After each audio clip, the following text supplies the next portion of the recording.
They called her the Liability. A young European sniper, known less for her kills and more for her unstable, raw emotion. They said she was too sensitive for the kill zone, that she cared too much about the faces in her scope. They kept her off the wire, away from the real danger. Then, one blindingly normal day, a patrol went dark. Pinned down, isolated, and being hunted by a phantom force no one could locate. The only person who saw the whole battlefield. The one soldier forbidden from ever pulling the trigger. This is the story of how Isabel Miller defied every order, shut down her fear, and became the ghost sniper who saved a platoon, from 1,000 meters away. They called her the Liability. A young European sniper, known less for her kills and more for her unstable, raw emotion. They said she was too sensitive for the kill zone, that she cared too much about the faces in her scope. They kept her off the wire, away from the real danger. Then, one blindingly normal day, a patrol went dark. Pinned down, isolated, and being hunted by a phantom force no one could locate. The only person who saw the whole battlefield. The one soldier forbidden from ever pulling the trigger. This is the story of how Isabel Miller defied every order, shut down her fear, and became the ghost sniper who saved a platoon, from 1,000 meters away. 3 weeks had passed since the successful Defied mission, a clean operation that earned the team commendations and Isabel another week of updating weapon maintenance schedules. She'd watched the quiet celebration from the perimeter tower, nursing a lukewarm ration coffee and trying to ignore the familiar knot of frustration in her stomach. The whispers hadn't started about the mission, but about her. Isabel first noticed the shift during a technical debrief when the Armory Chief, Master Sergeant Reese, asked her to verify the specialized optic calibration on Cale's long-range rifle. "You absolutely sure about these settings, Miller?" Reese had asked, tapping the equipment log with an edge she hadn't heard before.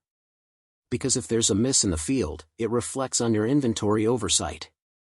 The numbers were correct, as they always were, but Reese's implied doubt had planted a seed of suspicion that began to spread. Soon, other subtle incidents followed. Her meticulous maintenance reports were questioned and cross-referenced with unusual scrutiny. During marksmanship practice, her perfect scores were met with skeptical looks, as if her competence itself was somehow a performance designed to hide something. The breaking point came during a routine briefing on operational security protocols. Isabel sat in her usual quiet spot, detailing procedures for classified document handling, when she heard her name mentioned in a hushed conversation 2 rows ahead. "I'm just saying, Miller spends an unhealthy amount of time with her optics and those unauthorized 3D maps," Rifleman Taggart was whispering to a medic. "More than someone on logistics duty needs to. She's always asking questions about target acquisition, thermal signatures, and ballistics, stuff that's not her job. Makes you wonder what she's really prepping for." Isabel's pen stopped moving. She stared at the back of Taggart's head, feeling a hot, defensive anger rise in her chest.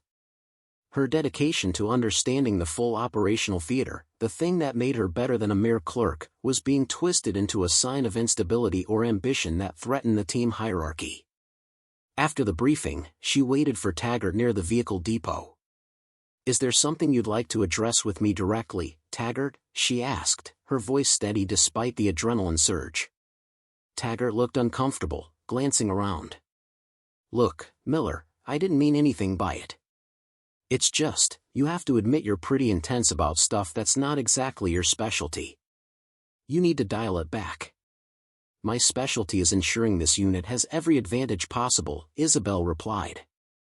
"That means understanding exactly what the shooter sees, and what the enemy is thinking. I apologize if my thoroughness makes you uncomfortable." "Hey, don't get defensive," he hissed. "I'm just saying. Maybe focus on the manifests instead of trying to play Sniper One." The words hit her like a physical blow. She had earned respect through technical mastery, and now that mastery was being reframed as insubordination because she exceeded the narrow role they had decided she was fit for. Over the following days, the isolation deepened. Her tactical suggestions during radio tests were met with cold dismissal. Her requests for additional time on the long-range simulator were quietly denied. Even Sergeant Duval, her reluctant mentor, seemed to be keeping a wary distance. The isolation became official when Captain Voronov called her into his office for a performance realignment. Isabel sat across the desk, her stellar service records spread out between them like evidence in a military court. "Miller, you are technically superb," Voronov began, his gaze unwavering. "Your attention to detail is exhaustive. But there have been concerns raised about your focus." "What kind of concerns, sir?" "The kind that suggest you might be more interested in operational duties outside your assigned role. I need to know that my logistics personnel are focused on logistics, not distracted by scenarios they are not cleared to engage in." "Sir, I've never neglected the armory," Isabel stated, the cold dread settling in her stomach. "My logs are always perfect. That's not the issue. The issue is scope. You're building 3D battlefield models, studying enemy radio patterns, mapping long-range vantage points, all things that fall outside your area of responsibility.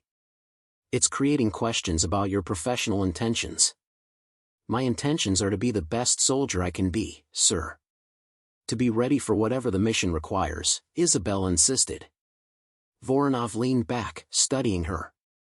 "The mission requires you to track inventory, Miller. Nothing more.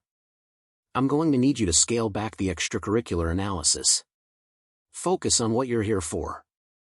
Isabel left the office feeling utterly defeated. Her preparation, her innate talent for analysis, was being treated as a character flaw and a form of potential insubordination.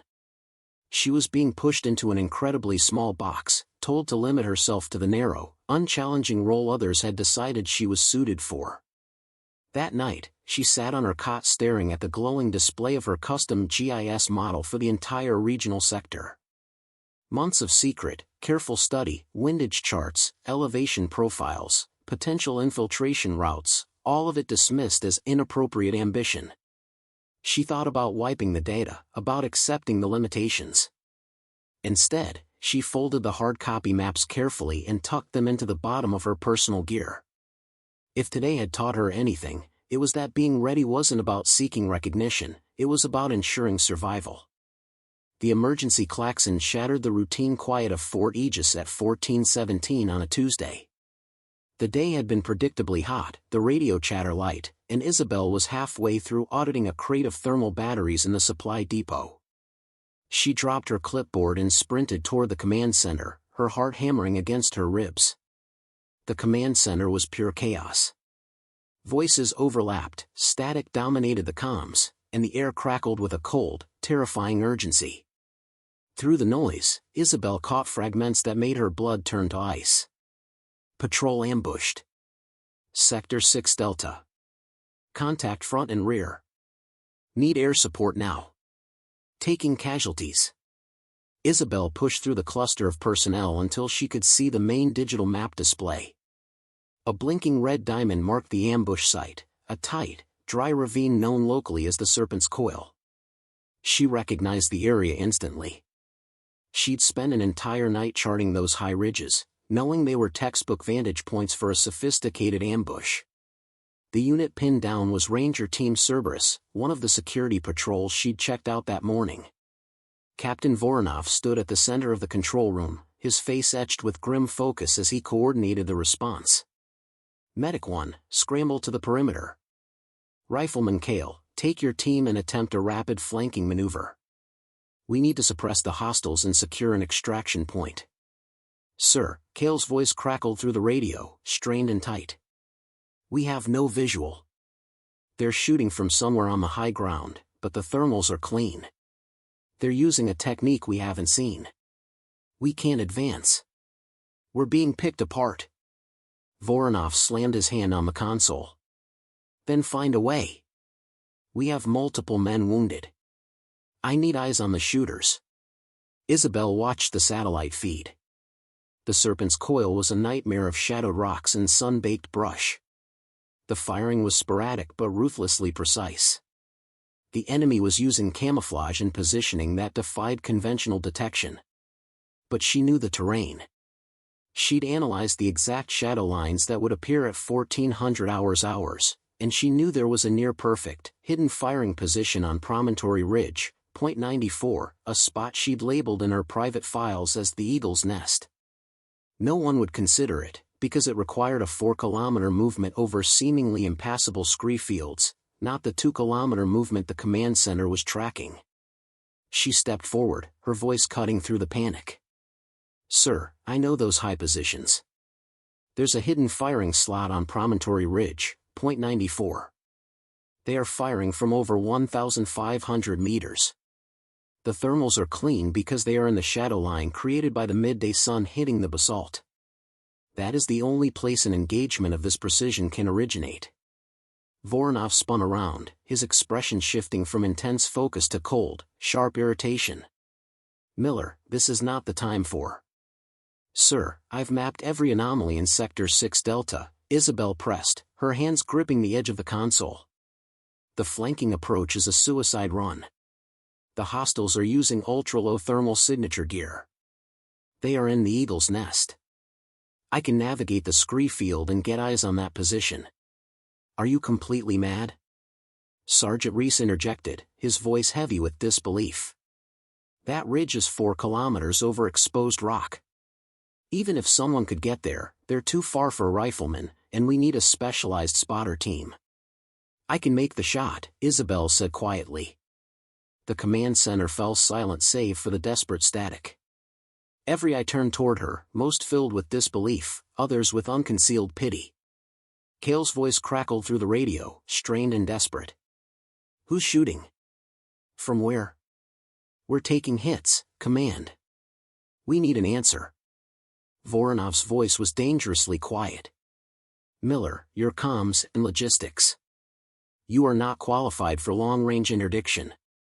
You have no spotter. I am qualified to carry a 40-kilogram pack for 10 kilometers. I am qualified to calculate ballistics better than anyone in this room. And I have spent months preparing for this exact situation," Isabel shot back. "I know that ridge better than anyone in this unit. Give me a chance. If I can't reach the position, you've lost nothing.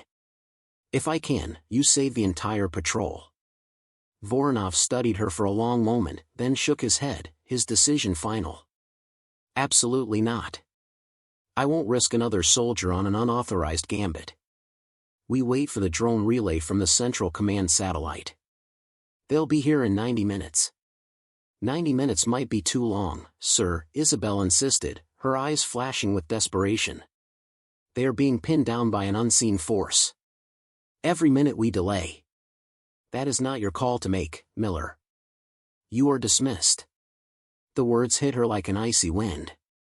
Isabel stared at Voronov, at the faces around her filled with doubt, and at the red diamond on the screen representing men who might die because she was deemed too emotionally fragile to try to save them.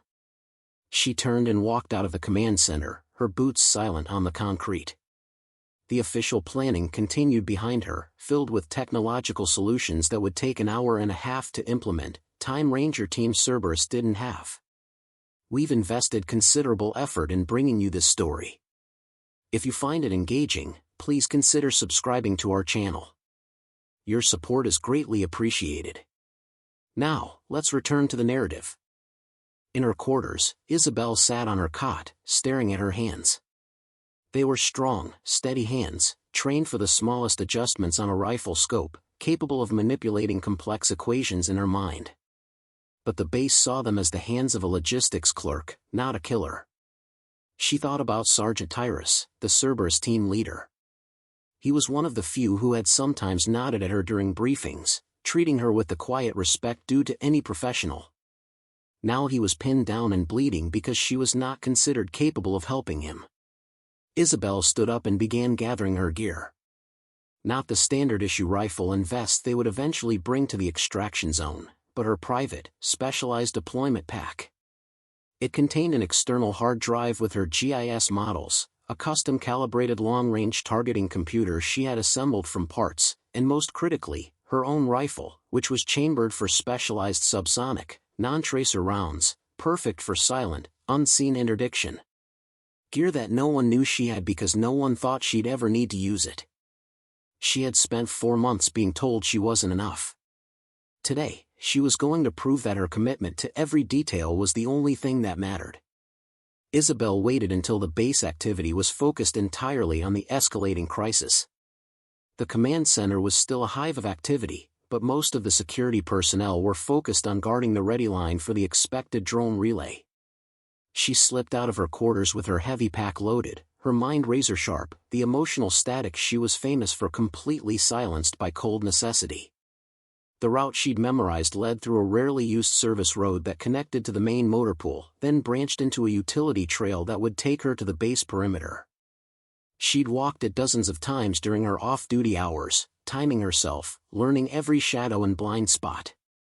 The first challenge came at the main supply gate. A technician, Corporal Janik, sat in the guard shack, his attention glued to a tablet updating on the crisis. Isabel approached with her confident, purposeful logistics stride, a clipboard in hand as if conducting a routine emergency equipment check. "Janik, I need to check the power draw on the perimeter sensor array," she said, not slowing down, her voice a calm, non-urgent monotone. "Command needs to know if we can run the new satellite link without blowing a breaker." Janik glanced up, saw her familiar uniform and clipboard, and nodded distractedly. "Make it quick, Miller. Everything's running hot right now." 5 minutes is all I need," she replied, already moving past the checkpoint. Her heart pounded, but her voice and posture remained steady. 5 minutes was all she needed to reach the old maintenance fence. The base security was designed to keep threats out, not to keep highly motivated specialists in. Isabel found the maintenance hatch she'd noticed weeks ago, partially obscured behind a discarded generator. The lock was a basic military-grade issue, but she'd brought the tools for the job. She worked with the quiet precision of a jeweler, her hands steady despite the fear trying to claw its way to the surface. The lock clicked open after 90 seconds of careful manipulation. She slipped through the gate and into the scorching, open desert beyond, knowing with absolute clarity that she had just crossed a line she couldn't uncross. The penalty for this level of insubordination could be severe, but that thought was a distant, secondary problem. The hike to the promontory ridge would take over 2 hours through terrain that most people would consider impossible under heavy load. Isabel was counting on that perception. Everyone at the base saw her as Logistics Miller, the emotional young woman who filed reports. They couldn't imagine her scaling a massive scree field with her own heavy-caliber rifle and no spotter. Their dismissal was her greatest camouflage. The terrain grew brutally difficult as Isabel approached the operational sector. Her private GIS maps had shown her the optimal, most shadowed path, but experiencing it firsthand was different. The scree field was a sea of loose, sharp rock that threatened to give way under every step, forcing her to rely on the functional fitness she'd pursued obsessively for months, not for unit strength tests, but for unforeseen necessity. Her lungs burned under the immense weight of her pack and the oppressive heat. As she moved, Isabel's mind wandered briefly to the conversations she'd overheard. They had been discussing contingency plans, speculating on how long Cerberus could survive against the unseen shooters. Not once had anyone mentioned the possibility of her unauthorized rescue attempt. Their imagination failed them, they could only conceive of her acting within her assigned role.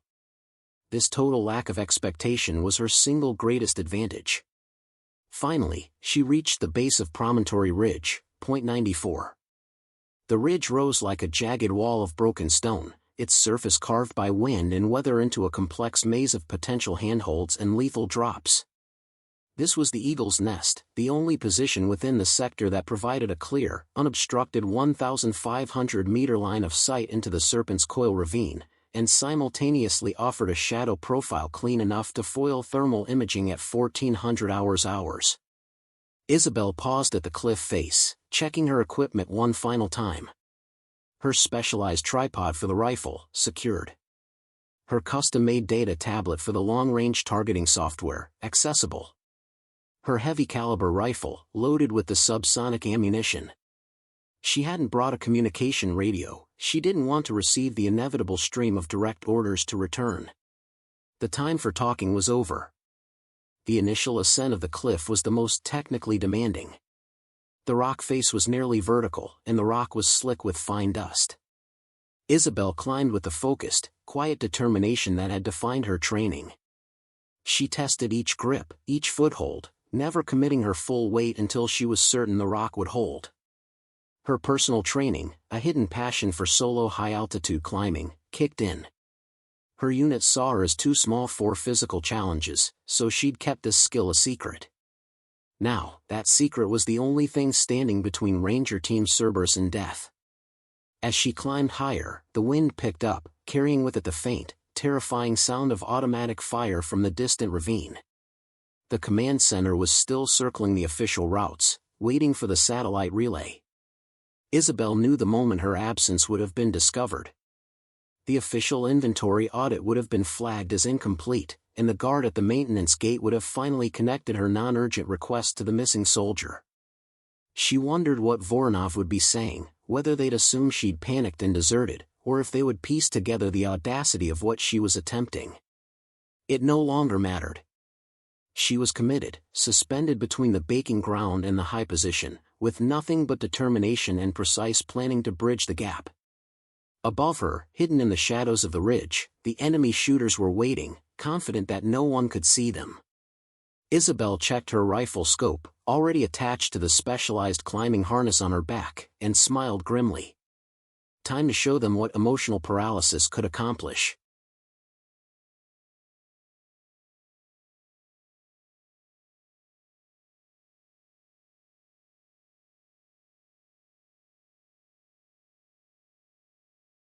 The wind intensified as Isabel reached the final approach to the firing position. She didn't have the luxury of settling into the eagle's nest itself, as the enemy shooters would be facing that direction. Instead, she had to find a smaller, less obvious ledge slightly below the crest. The air was thin, her lungs were burning, and the immense pressure of her mission compressed time into a desperate crawl. She could hear the crackle of distant, desperate radio traffic in her mind, though her own headset was powered off. She knew command would be minutes away from receiving the drone feed, and once that happened, their attention would turn entirely to extraction, not to the source of the fire. She had to act now. Using a technique honed through hundreds of hours of lonely practice, she quickly secured her specialized tripod to the rock face, transforming the precarious ledge into a stable firing platform. She mounted her heavy-caliber rifle, its cold metal a familiar comfort against her cheek. Looking through the scope, she adjusted the magnification. The Serpent's Coil ravine stretched out below, a chaotic ribbon of dust and shadows 1,550 meters away. Isabel didn't need to find the Rangers, she needed to find the shooters. She scanned the high shadows where her GIS model predicted they would be. The enemy was using ultra-low thermal signatures, meaning they were deeply camouflaged, likely using passive cooling blankets, and remaining absolutely motionless in the shadow of the basalt. To the naked eye, they were just rock. To the base's current thermal imagery, they were invisible. But Isabel's mind was not a thermal sensor, it was an analytical engine. She wasn't looking for heat, she was looking for unnatural order. She zoomed in, scanning the basalt outcropping in the target zone. She wasn't looking for a body, she was looking for the subtle displacement of tiny desert stones, the slight unnatural angle of a rifle barrel, the faint, shimmering disturbance of air just above the muzzle flashpoint that only the most highly trained eye could detect. There. At 1,562 meters. Not a person, but a straight line, the edge of a cooling blanket, perfectly aligned with the shadow line, but slightly too linear to be natural rock. A tiny, almost imperceptible gleam, likely the objective lens of an optic. She immediately began her fire solution. No spotter. No official data. She relied entirely on her own secret preparations. She input the coordinates into her custom-made targeting computer, which instantly pulled the data from her GIS model, elevation delta, 58 meters up. Barometric pressure, 980 hectopascals, estimated. Ambient temp. Wind shear, she didn't look at the flag. She focused on the barely visible heat ripples coming off the rock face, visualizing the air current. Input, 4.8 meters per second, full crosswind from the south. The resulting data flashed, drop compensation, 17.6 miles. Windage, 3.4 miles left. She held her breath, centering her crosshair just behind the calculated lens gleam. The Ranger's desperate pleas for air support were a distant, internal noise. This was the moment of emotional paralysis they all feared. The moment where hesitation means failure. But she felt no panic, only a singular, sharp clarity. The only emotion left was unwavering professional resolve. She squeezed the trigger. The rifle bucked lightly against her shoulder. Because the specialized round was subsonic, the shot made a low thump, but no supersonic crack. The round traveled nearly 2 seconds, traversing the vast distance silently.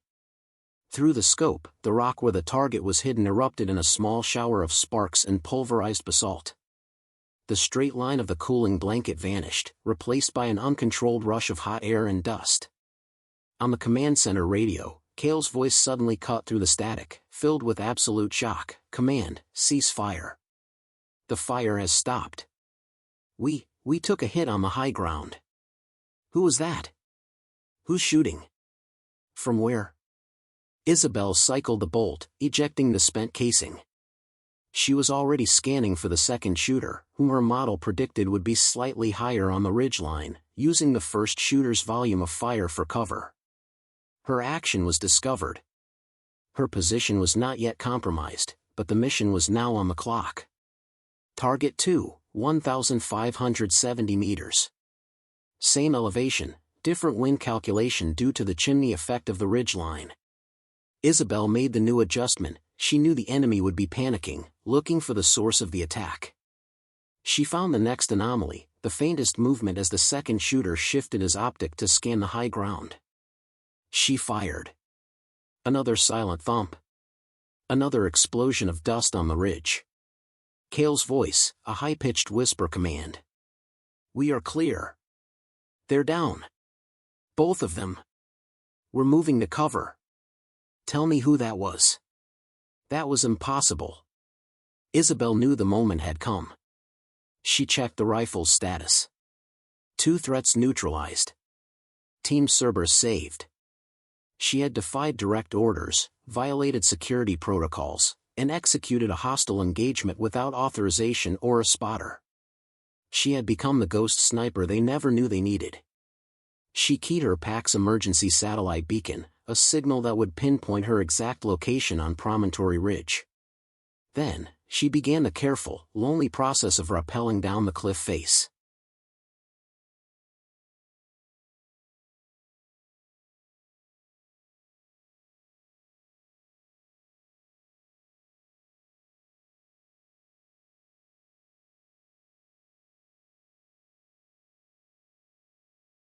The rescue helicopter appeared through the mountain haze like a mechanical angel, its searchlight cutting through the darkness to illuminate Isabel's position on the ridge. She was halfway down the scree field, rapidly but cautiously rappelling, having already secured her rifle and specialized gear back into her pack. The air was filled with the powerful, rhythmic thunder of the rotors, and she knew that the base's full attention, and anger, was now focused directly on her location. Captain Voronov's voice, amplified and crackling with disbelief and fury, blared over the aircraft's external speakers. "Miller.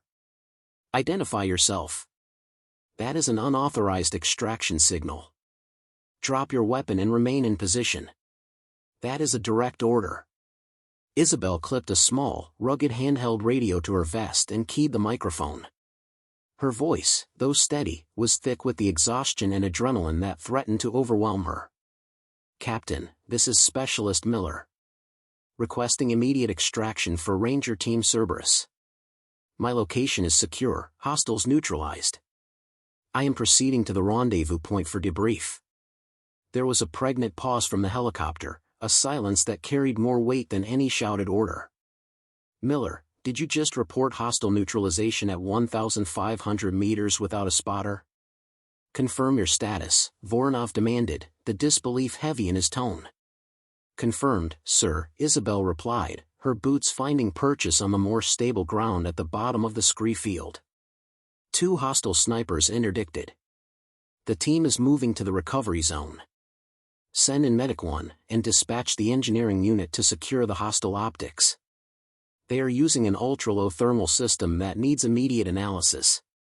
She didn't wait for a response, already moving toward the rendezvous coordinates she'd privately relayed to the helicopter pilot via the emergency beacon's text function. The helicopter descended to the designated recovery zone near the Serpent's Coil ravine. Isabel reached the location just as the first elements of Team Cerberus, battered and weary, emerged from cover. Sergeant Tyrus, the team leader, was bleeding from a shrapnel wound on his arm, but his face was a mask of astonishment. Miller? Tyrus staggered slightly, staring at her mud and dust-covered figure. You?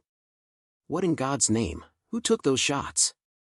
It was me, Sergeant, Isabel said simply, already reaching into her pack. She pulled out her combat gauze and disinfectant, her medical training taking over. Shrapnel looks clean. You need a medic. Clean? You saved us. Those bastards had us cold. Tyrus insisted, clutching her shoulder. No one could see them. We were whispering, trying to locate, then thump-thump, and silence. It was like a ghost. Isabel looked him directly in the eyes. I saw them. They were in the shadow line on Promontory Ridge, point 94. Now, sit down, and let the medical team work. As Tyrus and the other wounded Rangers were loaded onto the recovery helicopter, the pilot, Captain Elias, leaned out of the cockpit. Martinez, Voronov is losing his mind. You've broken every regulation in the book. But you saved the team. Get in. We're going straight to command. As the helicopter lifted her away from the battlefield, Isabel spent the short flight documenting every detail, the calculated ballistics, the wind adjustments, the exact time of engagement. She knew the consequences she faced for her actions were immense, but watching the medical team stabilize the wounded Rangers, the men who had dismissed her, she knew the risk had been worth it. The lives saved were the unstoppable proof she had sought for months. The flight back to Fort Aegis took only 8 minutes. Isabel was too exhausted to feel anything but a deep, settled calm. She had proved her value not with words or evaluations, but with an act of impossible execution. As the helicopter settled onto the base landing pad, Isabel could see the crowd that had gathered. The entire SSP platoon, the support teams, and a semicircle of officers stood waiting. Captain Voronov stood front and center, his expression utterly unreadable, a blend of shock, relief, and cold, military fury. The medical team rushed the wounded Rangers, including Tyrus, toward the base hospital. Isabel found herself standing alone on the tarmac, the center of an intense, silent inspection. Her uniform was torn and filthy from the scree climb, her face streaked with dust and sweat, but her posture was ramrod straight. The silence stretched for a full minute, broken only by the whine of the cooling rotors. Finally, Voronov stepped forward, his voice low and carrying. Specialist Miller, he said, his voice hard. You were explicitly ordered to remain on base and report to comms and logistics duty. Yes, sir, Isabel replied, her gaze steady. You ignored that order, bypassed base security, and engaged in a high-risk interdiction mission without authorization, a spotter, or backup. Yes, sir. You put your own life at grave risk and the lives of the Rangers who had to approach your position under your unauthorized signal. Sir, I placed myself at risk to save the lives of Ranger Team Cerberus, who were under imminent threat of being overrun. I minimized the risk to the subsequent extraction team by neutralizing the hostile threat. Voronov took a step closer, his eyes narrowing. How did you know you could make that shot, Miller? No one else on this base could have found that position, let alone calculated the ballistics without external sensor support. How did you know? Isabel looked at the faces around her, at Reese, the armory chief who doubted her maintenance logs, at Taggart, who labeled her the empath and told her to stick to the manifests. They saw her as too small, too emotional, too insignificant for the real danger. I prepared for it, sir, she answered, the fatigue finally making her voice tremble slightly, but her conviction remained absolute. I spent months studying the shadow lines, the wind patterns, and the elevation profiles for that sector. I developed the unique ballistics profile for my specialized rounds. I was ready for the scenario the official models failed to predict. The question came from the crowd, from Rifleman Taggart, the one who had been her loudest critic. His face was no longer filled with scorn, but a confused, stunned respect. Why? Why go to all that trouble, Miller, for something that wasn't your job? Isabel's answer was simple, echoing the profound truth she had realized on the ridge. Because the mission required it. Because someone's life might depend on the things nobody else is willing to prepare for. Someone's life did depend on it. A profound murmuring rippled through the gathered personnel. Voronov raised a hand for silence. Miller, report to my office at 0800 hours. We will discuss the status of your commission and your future with this unit. Until then, you are confined to quarters. As the crowd slowly dispersed, Isabel walked not toward her barracks, but toward the medical facility to check on the wounded. She had faced the military challenge. Now, she needed to know that the human cost had been worth her risk. The duty nurse at the Fort Aegis Field Hospital was a grizzled veteran named Nurse Richter. She met Isabel in the sterile corridor, her face initially set in the professional neutrality of a caregiver, but her eyes conveyed a deeper, unspoken understanding. Specialist Miller, Richter said, checking her clipboard. The Rangers are stable. Sergeant Tyrus lost a lot of blood from the shrapnel, but he'll recover completely. Your instructions via the pilot about the location of the wounds and the need for immediate trauma transport were noted. And the two hostiles, ma'am? Isabel asked, needing the finality of confirmation. The unit secured the position. They confirmed 2 eliminations on Promontory Ridge, .94. The range was calculated at 1,562 and 1,570 meters. Richter paused, looking Isabel up and down. They're saying no spotter or external data was used. They're saying it was a ghost shot. Isabel nodded, her focus already on the next task. Thank you, nurse. I need to make sure the evidence is preserved. The thermal systems they were using are a new threat profile. As Isabel turned to leave, she found Sergeant Duval, her reluctant spotter and evaluator, waiting in the dimly lit corridor. Duval, usually stoic and detached, looked deeply troubled. He avoided her eye, staring at a patch of scuffed linoleum. Miller, he muttered, his voice barely audible. I heard the recordings from command. I was in the office when they got the final analysis of the enemy position. They found the casings. Your specialized rounds. Yes, Sergeant. He finally looked up, his expression a mixture of guilt and awe. I put you down for emotional paralysis. I said you lacked the will to pull the trigger when it counted. I said you were too fragile for this work. He shook his head slowly. You didn't just save them with a bullet, Miller. You saved them with your brain. You proved everything I wrote in that report was wrong. Isabel accepted his apology not with anger, but with quiet dignity. I understand the need for caution, Sergeant. But the mission isn't just about controlling emotion. It's about total preparation. The failure was not my hesitation, it was the command's assumption that the only data that mattered was the data they controlled. Before Duval could reply, Corporal Yelena, the soldier who had laughed with Taggart over Isabel's assignment to logistics, approached hesitantly. Specialist Miller, Yelena said, her voice unusually soft. Everyone is talking. They're saying you ignored the heat, ignored the warnings, and risked everything on a map you made yourself.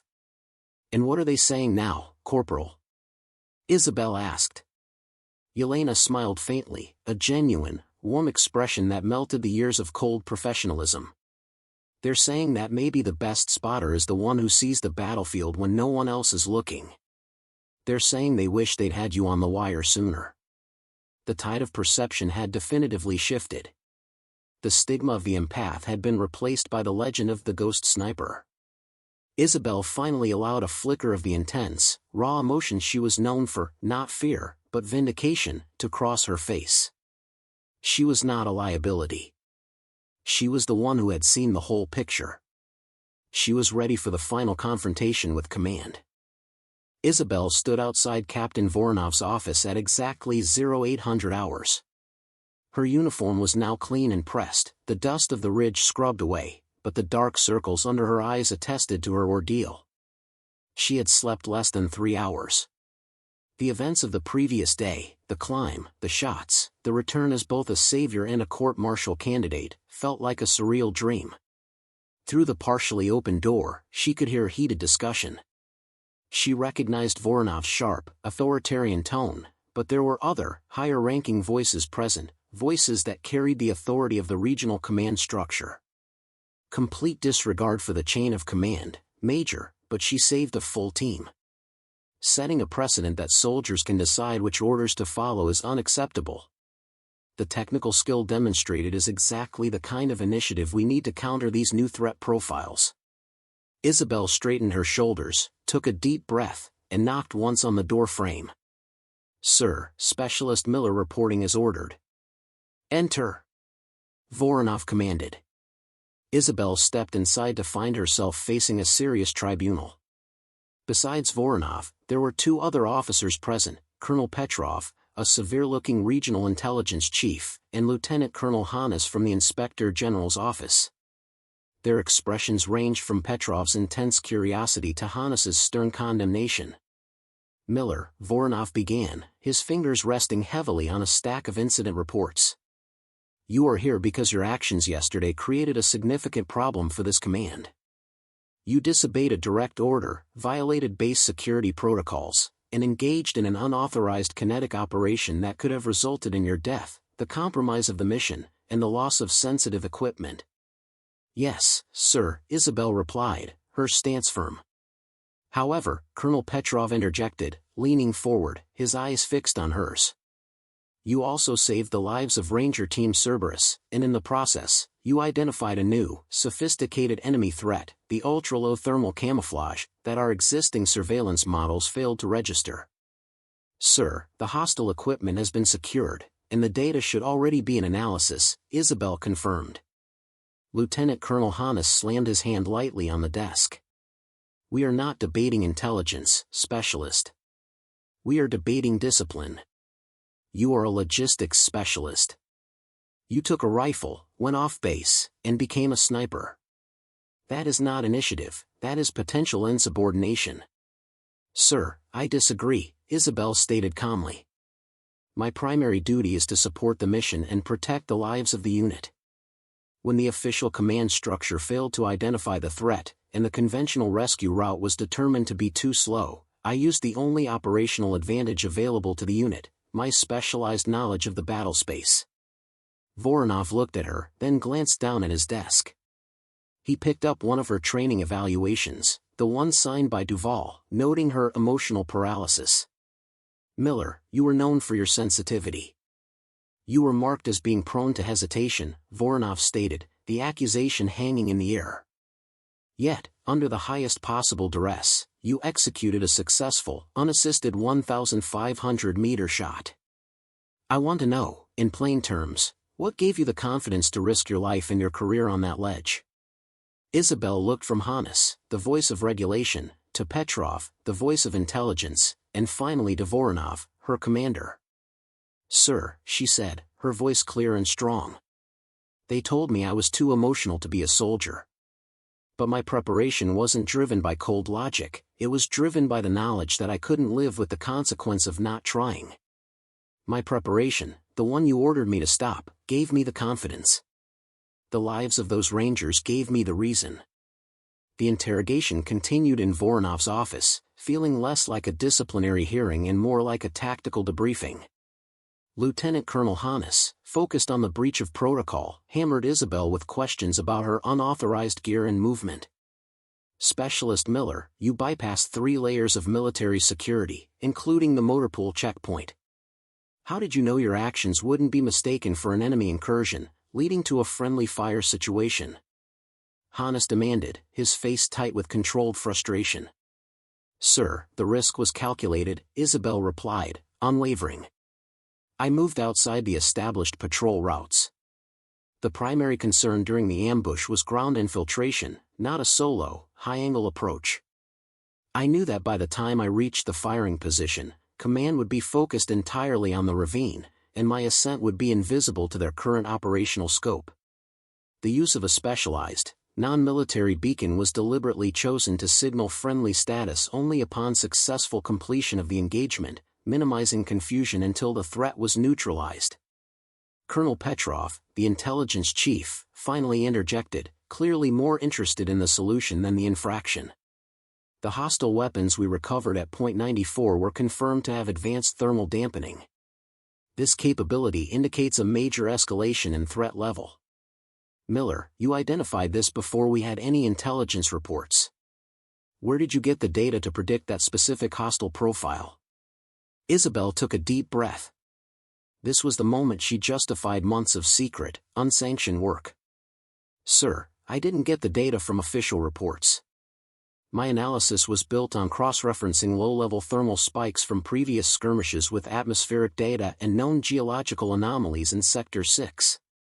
I coded a proprietary environmental anomaly model, PAM, on my personal terminal. It hypothesized that only a near-zero thermal signature weapon, positioned exactly where the sun's angle created a maximum shadow line at 1400 hours, could achieve that precision without being detected by our standard overhead sensors. Hannes scoffed. You coded an environmental anomaly model? You're a logistics specialist, Miller. Your job is wrenches and checklists, not complex algorithms. Sir, my job is mission readiness, Isabel countered, meeting his gaze. The official system provides the rules. My preparation provided the solution. I was restricted from the field, so I took the field into my mind. I was ready for the market the official system refused to see. Voronov, who had been silent for several minutes, finally spoke. He pushed the infamous performance report, emotional paralysis, across the desk. Specialist Miller, based on your actions, I am required to initiate formal disciplinary proceedings for gross insubordination and the reckless endangerment of military assets. Isabel nodded, accepting the reality. Understood, sir.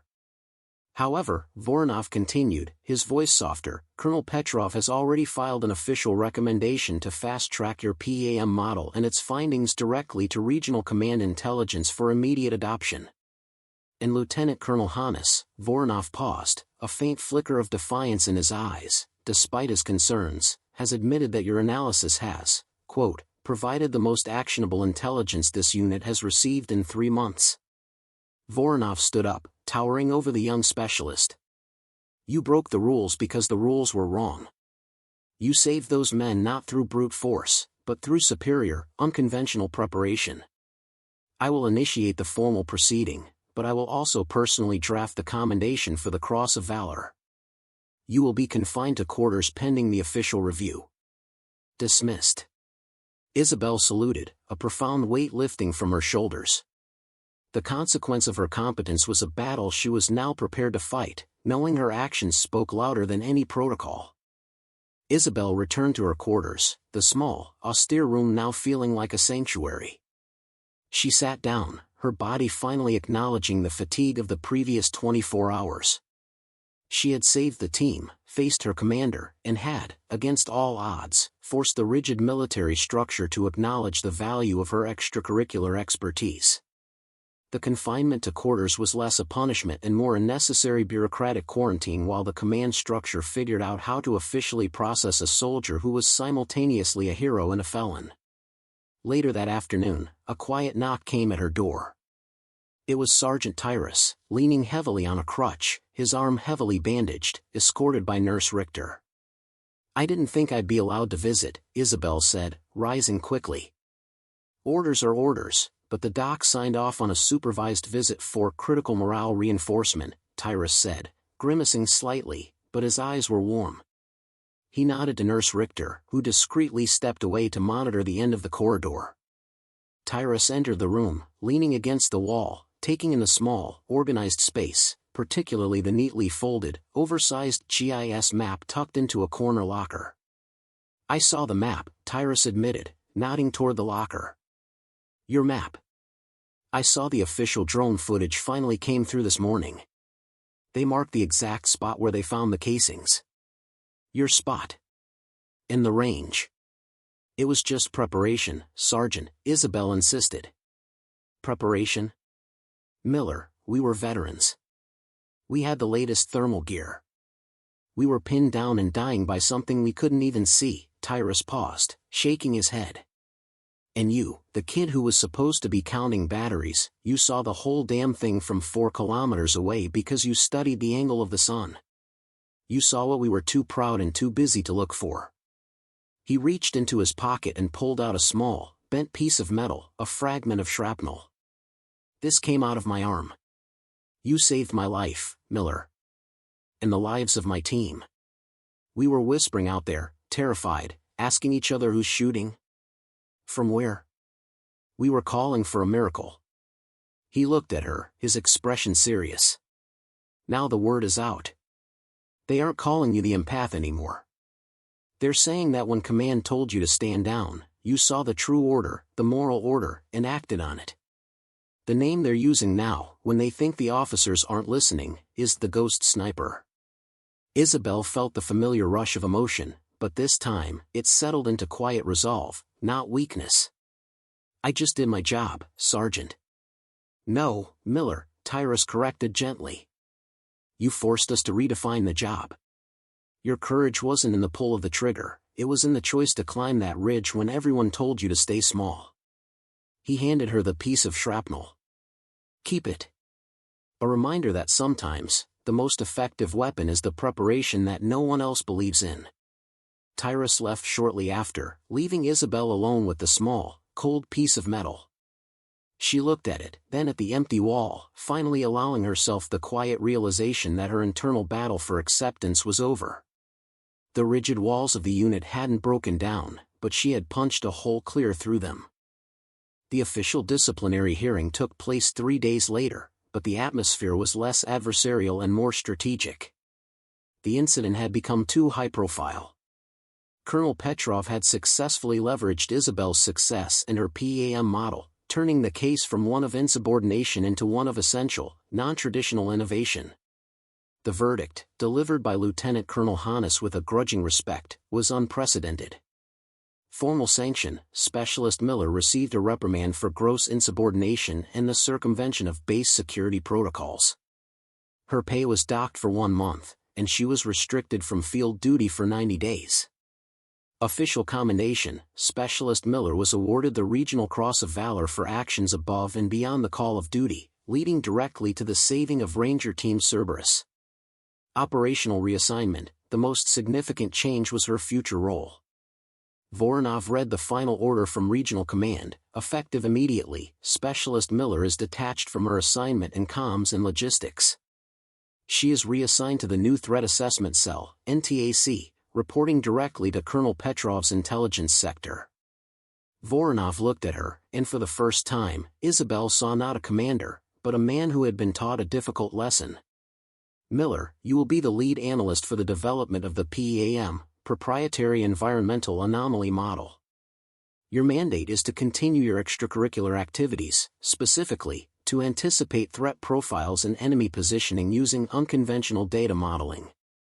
You will have access to any resources you require, but you will still be confined to base for the duration of your reprimand. He smirked slightly. In short, Miller, you are now officially being paid to be the most prepared, insubordinate soldier in this unit. You will be using your emotional intuition and your unauthorized models to keep my men alive. Isabel saluted, a genuine smile touching her lips. Understood, Captain. I accept the mission. As the officers began to gather their papers, Colonel Petrov approached Isabel. Your dedication to the hidden details is remarkable, Miller. But tell me, after this experience, how do you handle the pressure? How do you maintain focus knowing the risk you face, and the risk to your career? Isabel thought about the cold shrapnel in her locker, about Tyrus's words, and about the long, lonely hours she spent perfecting a skill no one asked for. Sir, she said simply. I believe that the greatest risk is not being ready. I stopped seeing the battlefield as a place of violence, and started seeing it as a puzzle.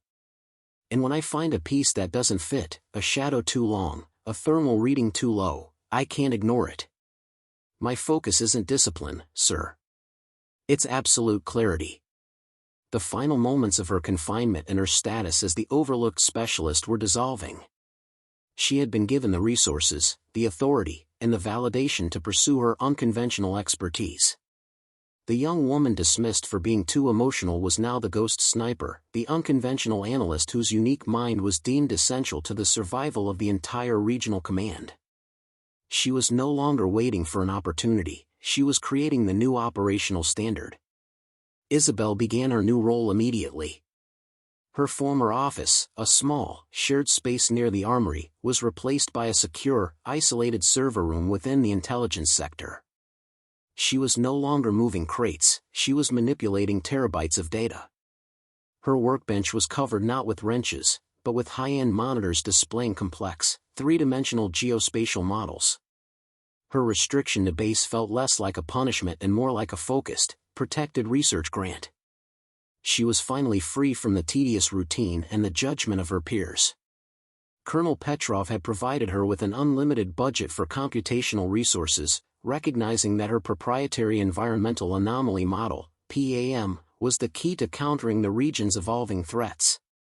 She worked punishing hours, fueled by the knowledge that her efforts were now directly contributing to the safety of the troops she had once only tracked on a manifest. She adapted the PAM, integrating the intelligence gathered from the hostile sniper equipment she had disabled, creating a predictive model for low-thermal enemy positioning. The change in the unit's perception was palpable. The lingering skepticism had evaporated, replaced by a cautious, almost superstitious respect. When Ranger teams prepared for a patrol, they no longer simply took the official briefing. They would quietly send a request to the NTAC-4 Miller's overlay, a custom map showing the zones where the PAM predicted the highest probability of an unseen, long-range threat. Even Captain Voronov, initially her chief detractor, became her reluctant champion. During a high-level briefing with Allied forces, Voronov presented Isabel's work, detailing how her unauthorized deployment had not only saved a patrol but had preemptively provided intelligence that led to the successful interdiction of an entire supply line using similar thermal dampening technology. We dismissed Specialist Miller because her methods didn't fit the manual, Voronov admitted to the Allied command. We failed to realize that the threat had moved outside the manual. Her ability to visualize the terrain, her dedication to the smallest detail, what we called emotional, was actually total commitment. We are safer today because she ignored my direct order. Isabel, watching the presentation feed from her secure NTAC office, realized her victory wasn't just a personal vindication, it was a paradigm shift. She hadn't just proven she was capable, she had proven that rigidity was the true liability. She had carved out a space in the military where the unconventional mind was finally considered the most critical weapon. Isabel completed her 90-day confinement, but she didn't leave her small, secure office. She no longer needed to, the battlefield was now her data environment, and her scope was the entire region. Her reprimand faded into bureaucratic memory, while her Cross of Valor and her work on the PAM became permanent fixtures in the unit's operating procedure. She was now officially assigned a new title, Lead Analyst of Geospatial Predictive Intelligence. Her team consisted not of field soldiers, but of young coders and analysts, all given the freedom to pursue unconventional methodologies, a group of invisibles finally given a voice. One quiet afternoon, Sergeant Tyrus and Sergeant Duval came to her office, no longer with a sense of duty, but with genuine gratitude. Tyrus simply offered a silent nod of thanks. Duval, however, placed a freshly printed page from his personal records file on her desk. It was Isabel's original performance evaluation.